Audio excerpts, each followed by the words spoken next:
नमस्कार दोस्तों, व्यालोकवाणी में आप सभी का स्वागत है। और आज मैंने जानबूझकर अवनीश सर को अपनी बाईं ओर रखा है। हमेशा दाहिनी खिड़की में वो रहते हैं। आज इनको मैं थोड़ा चाहता हूं कि ये वामपंथी बने। सर, ऐसा है कि पहले तो आपका स्वागत कर लें, दर्शकों का आभार जता दें, लेकिन आज खबर ऐसी मिली है, मतलब तिलचट्टों के समर्थन में चर्च के तमाम पादरी उतर गए। असल चीज कहाँ फंस रही थी, असल दर्द क्या है, ये जो दर्द उठता है सीने में, इस पर आप कोई ना कोई शेर कह ही देंगे, इसलिए वो काम भी मैं आज आप पर डाल देता हूं। आज मैं सुनना चाहता हूं। असल दर्द आ गया, सीआरपीएफ की कंपनीज आ गई हैं। अब सवाल ये है कि मोदी साहब, मोदी जी वाह भैया, कब लठ बजेंगे, कब इलाज करिएगा? अब क्यों नहीं तोड़ रहे हैं इन काकरोचों को? किस चीज से इलाज करेंगे? क्यों ये लोग अभी भी इस तरह का भ्रम फैला रहे हैं कि मासूम बच्चे थे? कौन मासूम था जिसकी पिटाई हुई? क्यों केजरीवाल जैसे लोगों को आप ये कर रहे हैं? भाई, इतने छोटे, ये अभिजीत दीप के कौन था? इसको आप उठाइए और इसकी भरपूर सेवा करवाइए। मोटा भाई से भी मैं कह रहा हूं, लेकिन असल दर्द निकल आया है। ये भूमिका है सर, अब आगे आपके हाथ में कमान। जी व्यालोक जी, सबसे पहले तो आप मुझे बधाई दे सकते हैं। जी, बधाई बधाई। इसलिए दे सकते हैं कि परसों प्रारंभ पर एक वीडियो किया मैंने, उसमें मैंने कहा कि ये मामला एफसीआरए से जुड़ा हुआ है, असली चोट एफसीआरए की पहुंची है। दर्शक अगर प्रारब्ध के नियमित जो भी हैं, कल रात का लाइव 9 बजे का, उसका थंबनेल और टाइटल ही मैं आपको पढ़ के सुना देता हूं। मोदी ने दर्द बहुत बढ़ा दिया है, ये थंबनेल हमारा कहता है, बिग एक्सपोज ऑन कॉकरोच। और उसके बाद उस वीडियो की टाइटल जब आप देखेंगे तो टाइटल है, कॉकरोच ड्रामा तो बहाना है, असली दर्द बहुत बड़ा है। और उसके बाद 1 घंटे 10 मिनट 17 सेकंड के इस लाइव में यही बात बड़े विस्तार से समझाई गई है। और हमने ये कहा था कि अभी असली लोग वापस आएंगे। इसकी शुरुआत सिर्फ एफसीआरए से नहीं होती। दरअसल जैसे होता ना कि आप डॉक्टर से कहिएगा तो शुगर या मधुमेह कोई अपने आप में बहुत बड़ी बीमारी नहीं है, ये दूसरी बीमारियों को जन्म देती है, इसलिए ये खतरनाक हो जाती है। बड़ी मेरी अंडरस्टैंडिंग नहीं है मेडिकल में, लेकिन मैंने सुना है डॉक्टर ऐसा कहते हैं कि ये एक दूसरे रोगों को जन्म देती है। दरअसल आप, बंगाल जीतता है राष्ट्रवाद यहाँ का, और ट्रम्प बधाई देता है मोदी को, तो कुछ तुक समझ में आता है। चलिए, अभी आप उस तुक को समझने की कोशिश करते ही हैं, तब तक अमेरिका का विदेश मंत्री भारत आता है, और वह अमेरिका, आगरा, न जाने कहां कहां जो पहले तिलस्मी जगहें रही हैं, वहां विदेशी मेहमान आता है, रुकता है, बड़े बड़े संदेश अमन के कबूतर उड़ाए जाते हैं। नहीं, वो कोलकाता जाता है सबसे पहले। कलकत्ता भी वो कहां जाता है? मिशनरीज ऑफ चैरिटीज में जाता है। दरअसल यह जो एप्स, और इन पूरे गिरोह को ये पता था कि मोदी सरकार जो एफसीआरए में, ये ऐसा नहीं है कि अचानक पहला अमेंडमेंट आया है एफसीआरए में, इससे पहले एक अमेंडमेंट आ चुका है एफसीआरए का। एफसीआरए को मजबूत किया जा रहा था, फॉरेन फंडिंग पर लगातार आप देखिए किस तरीके से सरकार अलग अलग तरीकों से कर रही थी। बहुत सारी संस्थाओं को यहाँ से बोरिया बिस्तर लपेट के जाना पड़ा है, क्या ये सच नहीं है? तो ये बंदोबस्त ड्राफ्ट है, आगे इसको और कड़ा किया जाएगा, ये जान रहे। वो बंदा जाता है वहां पर, जो कन्वर्जन की वो जो फैक्ट्री है, यूनिवर्सिटी है, गुरुकुल है, सॉरी गुरुकुल पवित्र शब्द है, मैं वापस लेता हूँ, दर्शकों क्षमा कीजिएगा, मकतब है, मदरसा है, जो भी कह लीजिए आप, वहां पर जाके आंसू पूछा कि देखो ऐसा हम कुछ रास्ता निकाल रहे हैं। बांस तो कर दिया है इस सबों ने, पैसा अफरातब कैसे आएगा देखना पड़ेगा, हमको भी रास्ता निकालना पड़ेगा, लेकिन हम आंसू पूछ रहे हैं, डोंट वरी।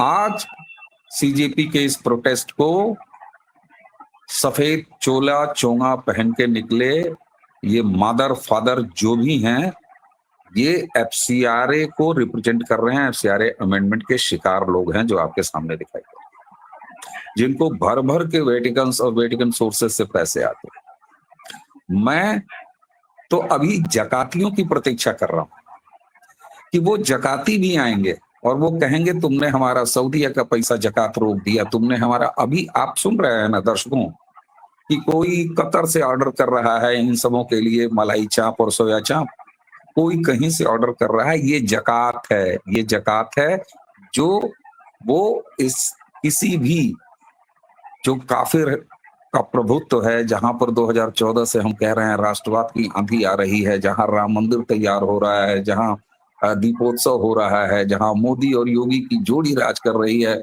जहां हेमंता विश्व शर्मा कहता है मियाँ वोट बिल्कुल नहीं चाहिए, जहां शुभेंदु अधिकारी आते हैं तो कहते हैं कि हमको एक भी मुसलमान ने वोट नहीं दिया और जिसने हमको साथ दिया हम उसी का विकास करेगा। तो अभी तो मैं मौलानाओं मुतल्लियों के आने की प्रतीक्षा कर रहा हूं, क्योंकि पैसा उनका भी रुकेगा।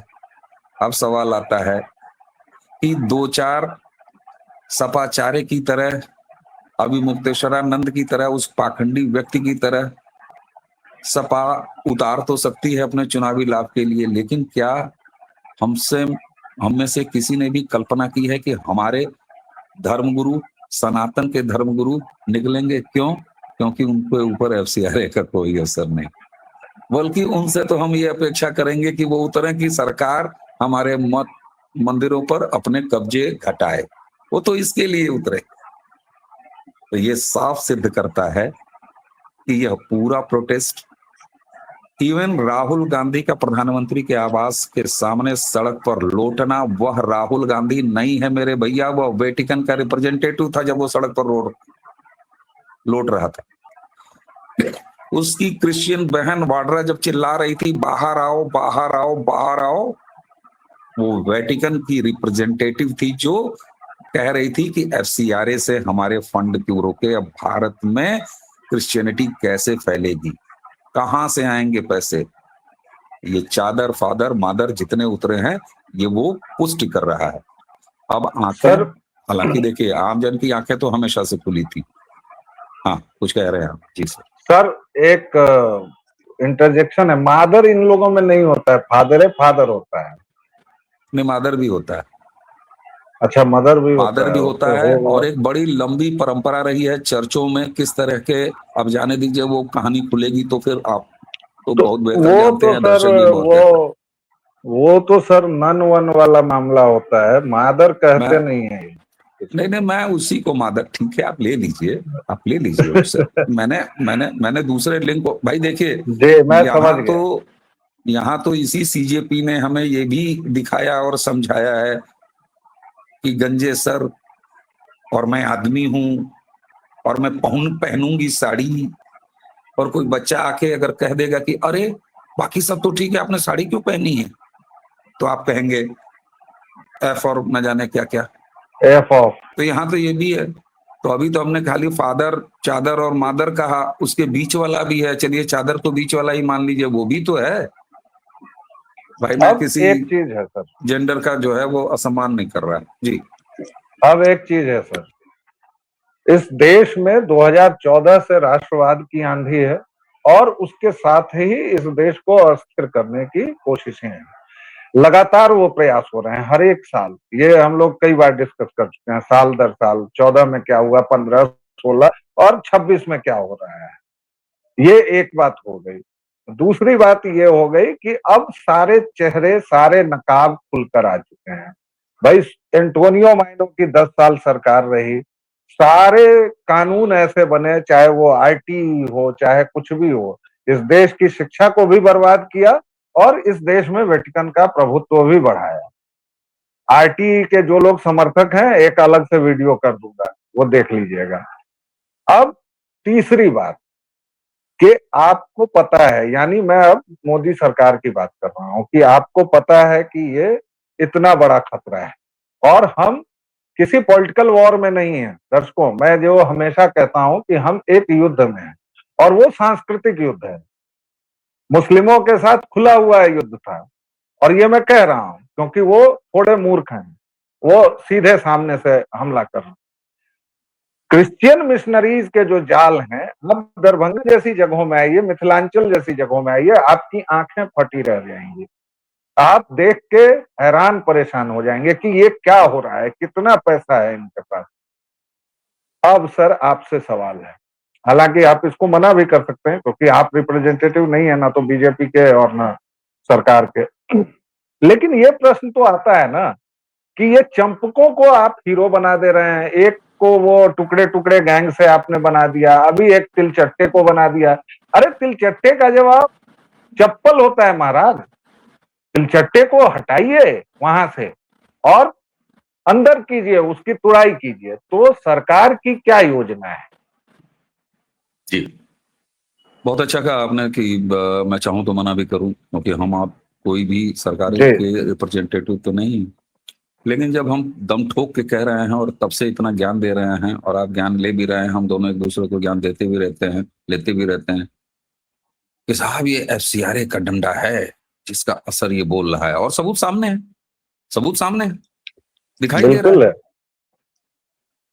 तो कभी आप बहुत बड़ा सा गड्ढा दगाए हैं? होता क्या था कि जैसे मान लीजिए दिवाली के आसपास का समय या ऐसे ही कोई, चलिए तो लड़के इकट्ठे हुए मोटा गड्ढा ले आए, गड्ढा का मतलब मोटा बम पटाखा, और किसी को मान लीजिए तंग करना है, कोई बड़ा काम करना है, तो आप धीरे से सुतली लगा के किनारे आके ऐसे बैठ जाते हैं, इंतजार करते हैं, और जब बम करके होता है तो मान लीजिए कोई परेशान हो तो वो बच्चे आनंद करते हैं किसी का नुकसान पहुंचाने के लिए। दरअसल साहब एफसीआरए मोदी सरकार, केंद्र सरकार ये जानती है कि उसने कितना बड़ा कांड, कितना बड़ा खेल इन गिरोहों के साथ किया है। तो जब आप इतना बड़ा कांड करके बैठ जाएंगे तो थोड़ा बहुत उस कुकर की प्रेशर सीटी वो निकलने देंगे कि नहीं देंगे? या आप जान ले लेंगे किसी की? आप मारेंगे और रोने में भी नहीं देंगे, सुबकने भी नहीं देंगे। ये जो सरकार इस तरह से धीरे धीरे धीरे धीरे धीरे धीरे करके, और अब क्या एक्शन है?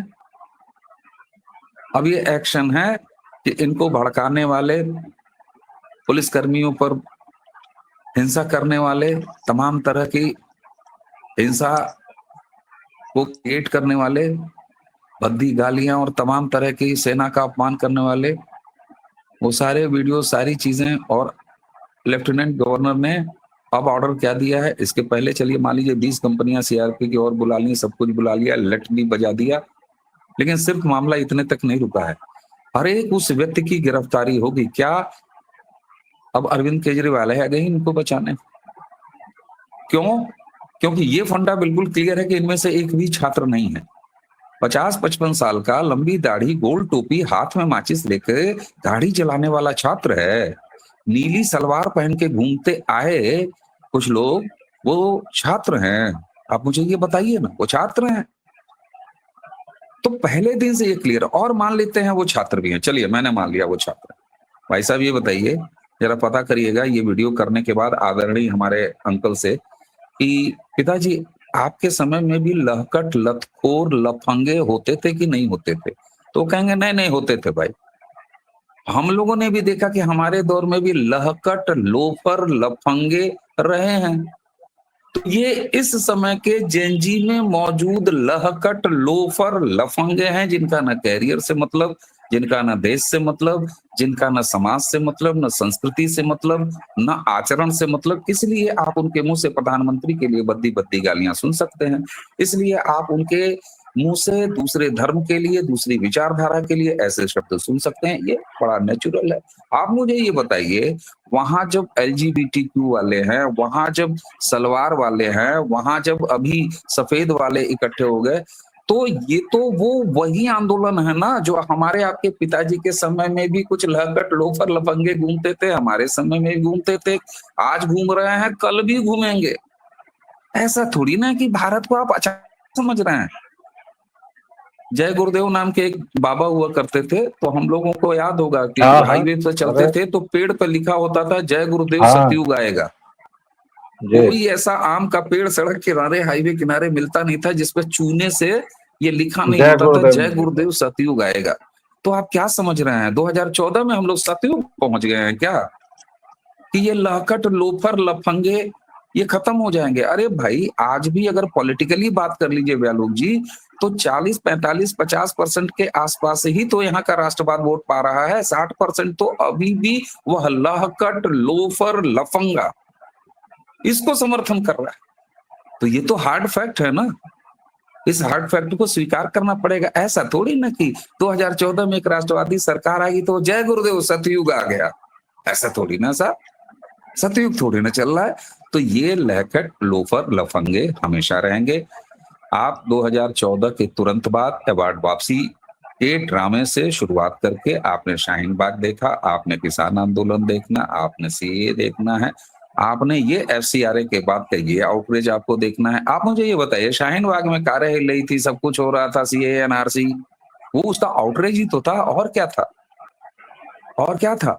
मंडी माफियाओं का धंधा बंद होना था किसान बिल के जरिए, तो ये उसका आउटरीच था। ये एफसीआरए का आउटरीच है। और कूद कूद के मुझे तो इनके सस्ते दिमाग पर, अरे भाई हम लोग लगे हुए हैं तुमको पहचानने में, तो ससुरे हमको थोड़ा सा और फुटेज खाने देते कि हम ज्ञान बांटते कि नहीं नहीं दर्शकों देखिए ये एफसीआरए का आउटरीच है। तुम सफेद घाघरा पहन के निकल के चले आए, चादर फादर मादर। अब तो खुला है भाई, ये ससुरे मतलब तुरंत खुद को जाहिर भी कर दे रहे हैं कि हम क्या हैं। हम अभी लगे हुए हम लोग हैं भाई, हम राष्ट्रवादी लोग हैं। 2 पैसे का काम, 2 पैसे का मतलब इकोनॉमिक नहीं, अगर 2 पैसे की मेहनत हम लोग कर रहे हैं तो हम लोगों को तो बताना, मुझे तो बहुत दुख है। अब मैं रात के लाइव में ज्ञान क्या दूंगा? मेरे सामने ये धर्म संकट है, ये सारे फादर चादर मादर घूम के आ गए। हम लिए 3 दिन से, 4 दिन से ये बता रहे हैं कि अरे सुनिए सुनिए ये एफसीआरए का आउटरीच है। अभी आप कोई अगला कानून आएगा, आप कल को आने दीजिए, 1 नेशन 1 इलेक्शन, उसका आउटरीच आपको दिखाई देगा। कारण क्या? कुछ नहीं तो मैं तो कहूंगा मैं ही आ जाऊंगा आउटरीच दिखाने। कारण क्या ये बताइए? अभी साल भर इलेक्शन होता है, तो हम बंगाल की राजनीति के बाद आइए अब यूपी इलेक्शन पर बात किया जाए, उसके बाद आइए चलिए पंजाब पर इलेक्शन पर बात किया जाए, अब तमिलनाडु में चुनाव हो रहा है वहां बात किया जाए। मोदी सारा चुनाव एक साथ करा देगा, फिर हम लोग साल भर क्या करेंगे भाई राजनीतिक विश्लेषक बैठ के।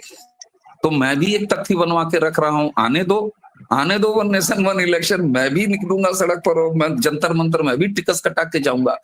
तो यह सरकारें जब भी इस तरह का कोई फैसला लेंगी, बड़ा काम होगा, तो उसके धमाके आएंगे।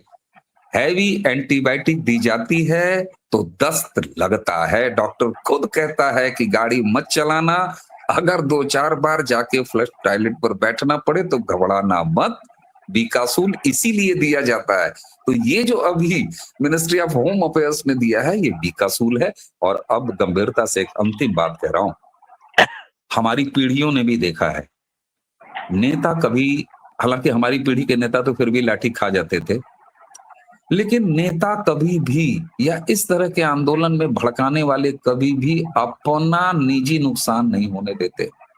ये अलग बात है कि वो दीप के आज नहीं तो कल गिरफ्तार होगा, मैं अब भी आपसे कह रहा हूं। कारण ये कि जो नोटिफाई अभी किया है मिनिस्ट्री ऑफ होम अफेयर्स ने, FN number 2/188 HP 2nd PT1 E office 280430/1346-1349, जिसमें सीधे लिखा है कि नेशनल सिक्योरिटी एक्ट 1980 के जो अनुपालन के क्रम में दिल्ली पुलिस को सबसेक्शन 2 के तहत और सबसेक्शन 3 के तहत किसी को भी पहचान के, आइडेंटिफाई करके हिंसा फैलाने, नफरत फैलाने, दूसरे की धार्मिक भावनाओं को अशांत करने या उपद्रव की स्थिति पैदा करने पर 12 महीने के लिए टांग लो, 12 महीने के लिए टांग लो, 1 साल के लिए टांग लो। वेस्ट बंगाल में अभी गुंडा निरोधक जो कानून पास किया है वो यही है, जिसकी तुलना लोग एनएसए से कर रहे थे। तो अभी तो ये अंगड़ाई है, उसके आगे आप देखिए कि किस तरह की चीजें हो रही हैं। और मुझे तो लगता है कि एक चीज बताऊं आपको, ट्रैप में फंसा लिया ये दोनों गुजराती। बहुत बहुत एक तरफ आग लगाते हैं एफसीआरए का, बड़ी हैवी एंटीबायोटिक की डोज दे देते हैं, उसके बाद रोटी में से एक रोटी भी कम कर देते हैं, आदमी वहां हड़काया हुआ है, और दूसरी तरफ दवा खाने के बाद ऐसे ऐसे झूम रहा है। झूमने के बाद पता चला है कि दस्त भी लग गए। 2 रोटी आती थी, एक ही रोटी आई है। कहिए 2 कटोरी खिचड़ी मिलती थी, एक ही कटोरी खिचड़ी मिली। तो ये वो चीजें हैं और ये हर समय रहे, आगे भी है। मैं आज आपको बता रहा हूँ, आगे जी। जब जब बड़ी चीजें आएंगी तब तब इस तरह के आउटरीच आपको देखने को मिलेंगे। और ये आउटरीच बताते हैं कि सरकार कुछ तो सही काम कर रही। और अंत में आपने सरकार। कहा कि जी। शुरुआत ही मैं 2 लाइनों से करूं, लेकिन मैं अंत 2 लाइनें से कर रहा हूं। खंजर से जी। करो बात न तलवार से पूछो, खंजर से करो बात अच्छा। न मत तलवार से तलवार पूछो। से पूछो। अरे वाह। मैं कत्ल हुआ कैसे मेरे यार से पूछो। से पूछो। तो ये बहुत खूब। आउटरीच आपको हमेशा देखने को मिलेगा, लगातार देखने को मिलेगा। और जिस सरकार के प्रति इस तरह के नकारात्मक आउटरीच दिखें, जिन्हें जनता का कोई समर्थन न मिले, तो आप समझ जाइए कि आपकी सरकार बहादुर सही काम कर। और सरकार बहादुर, दर्शकों आपको बता दूं कि सही काम इसलिए कर रही है। वैसे हमारे एक मित्र अक्सर पूछते हैं कमेंट बॉक्स में आके कि यार ये सब बातें पता है, तो फिर से मैं अवनीश सर की बात उधार ले लेता हूं कि भाई हम 3 मरे 4 घायल वाली बातचीत नहीं करने आते हैं, हम विश्लेषण करते हैं। तो आपको कई बातें लगेंगे कि अरे हमने तो देखी हुई है, सुनी हुई है। लेकिन समाचार ये है ताजा कि दिल्ली में 158 लोगों को और 1000 अज्ञात और 158 पर एफआईआर की गई है, ज्ञात पर, जिसमें से 52 या 53 को उठा लिया गया था। अभी मामला और बढ़ गया होगा। मतलब मैं ये 3-4 बजे की बात बता रहा हूँ। ये पटना में कुछ करीब बिहारी छात्र भी। 78 या 79 के आसपास उठाए जाने वालों की संख्या है। हाँ, तो बढ़ गई है। अच्छा, पटना में कुछ बिहारियों को भी जोश आ गया था, तो उनमें भी करीब 50-55 को टांग लिया है पुलिस ने। तो सरकारें अच्छा काम करें, सरकारों का विरोध कीजिए। जैसा मैंने सुबह के भी वीडियो में कहा था कि आप ट्रैप में मत फंसिए, जहां गाली गलौज हो रही हो, जहां ऐसी भद्दी भद्दी बातें हो रही हैं कि वो मैं इस मंच पर कह नहीं सकता, और वो कोई लड़की 16 साल की अपने प्लकार्ड में लेके लिख रही है कि 4 चवन्नी चौड़े से और पता नहीं क्या क्या, ये सब अगर लिखा जा रहा है तो ये सचमुच बहुत ही आपत्तिजनक है, और इन सब की तुड़ाई होनी चाहिए। अभी के लिए इतना ही। अगर आपको वीडियो पसंद आया हो तो प्लीज इसको बताइएगा, शेयर कीजिएगा, क्योंकि आप ही की आवाज से हम रेजोनेट करते हैं, बढ़ते हैं। अवनीश सर का बहुत बहुत धन्यवाद। अगर आप हमारी मदद करना चाहते हैं चैनल की, तो आपके लिए क्यूआर कोड और नीचे नंबर भी दिया हुआ है। तो इसी के साथ दीजिए मुझे और अवनीश सर दोनों को इजाजत। बहुत बहुत आभार। नमस्कार। फिर मिलेंगे।